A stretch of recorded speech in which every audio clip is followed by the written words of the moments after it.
பள்ளிக்கூடம் தந்ததில்லை பாசம் என்னும் நூல் ஒன்றை, வேதங்கள் நான்கும் சொன்னதில்லை எங்கள் கதை போல் வேறொன்றை.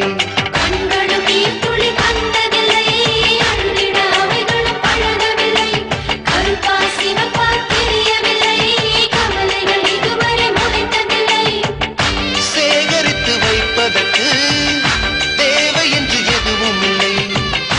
இறைவனுக்கும் எங்களுக்கும் இடைவெளிகள் இருந்ததில்லை. நிலவுகள் சேர்ந்து பூமியில் வாழ்ந்ததே அது ஒரு பொற்காலம். அவரவர் வாழ்க்கையில் ஆயிரம் ஆயிரம் மாற்றங்கள், அந்த நினைவுகள்